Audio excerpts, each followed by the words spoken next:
One of the hardest parts about packing for travel is simply figuring out how much to bring. But I pack the exact same way, whether I'm traveling for a week, a month, or even 6 months.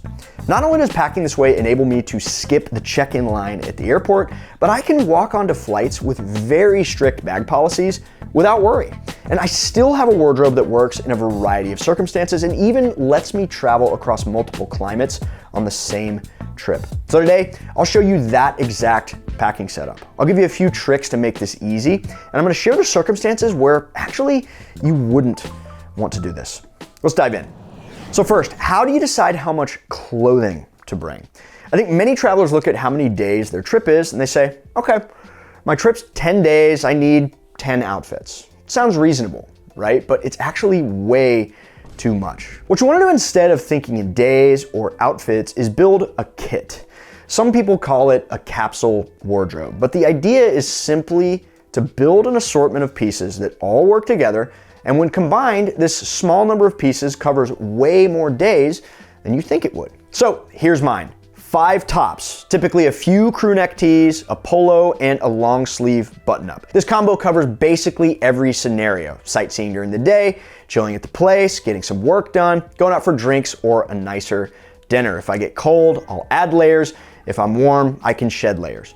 2 bottoms, which are a pair of shorts and a pair of pants. 5 pairs of undies, 5 pairs of socks, and a lightweight mid layer, which for me is almost always this zip hoodie. And finally, a versatile pair of day-to-day shoes that would function as my main walkers. That's the core kit. And I wear one of the tops, one of the bottoms, the lightweight zip hoodie, and the shoes on travel day.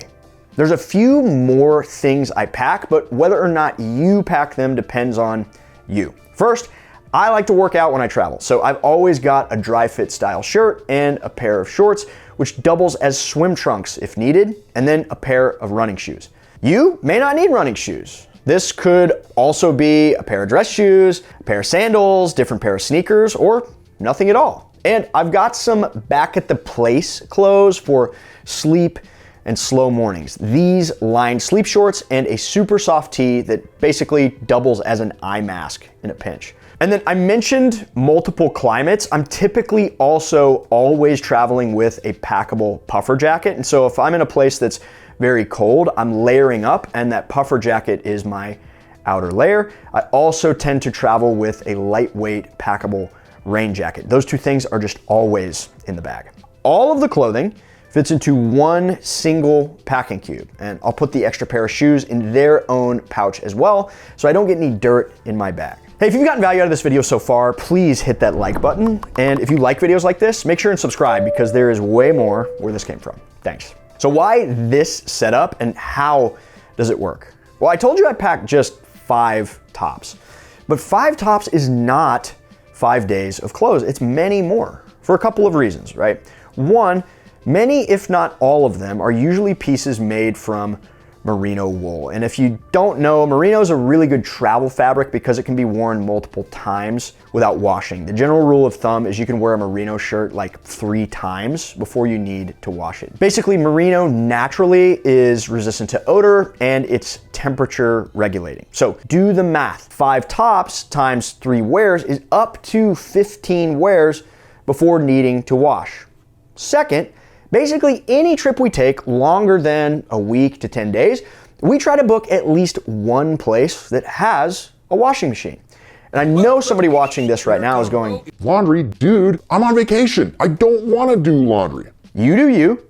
I think most people, when they picture laundry, are picturing a massive hamper full of clothes and spending an hour folding stuff. But when you only bring very few items, it takes almost no time to throw a few things in on a quick cycle at night and then hang those few things up to dry. I'll also say, if you're not staying at a place that has a washing machine, it's very easy to just take your shirt and your undies into the shower with you, wash them, and then hang them up overnight. But all that said, pairing both merino and laundry together does something pretty cool. Merino makes it to where you can go longer without needing laundry.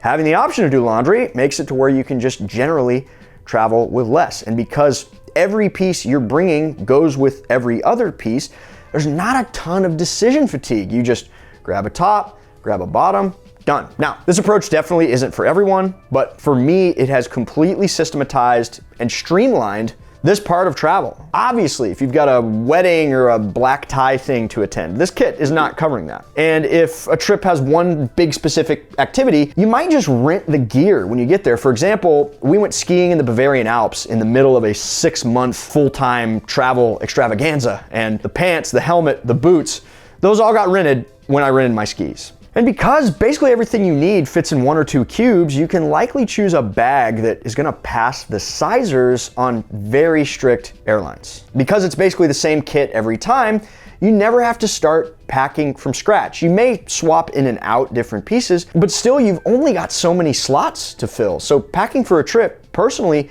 takes me only about 10 minutes. And I apply this same streamlined kit logic to every area of my bag, including my tech pouch, right? Fewer things doing more work. We all travel with multiple devices that need charging, and if you travel through various regions of the world, you also likely need different plug types. My fix to both of these situations is traveling with a single universal travel adapter with multiple ports.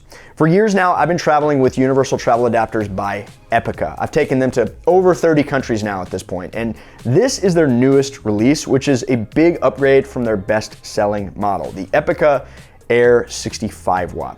It's about 40% slimmer than traditional adapters and weighs around 5 ounces, making it the lightest travel adapter with laptop charging up to 65 watts. But it's also great for the outlet on the wall because instead of a big brick that just wiggles loose, it's very low profile and it's more secure. It works in over 200 destinations with US, UK, EU, and Australian plugs built in, and it replaces your chargers, not just your plugs. 1 AC outlet plus 4 USB ports, and the green USB-C port is a fast charger.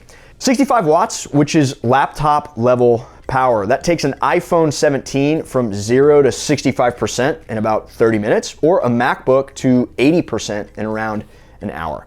If you don't need laptop level power, EPICKA also makes an even lighter 40 watt version for phones, tablets, and everyday tech. Quick reminder, this is an adapter, not a voltage converter, so double check your device specs.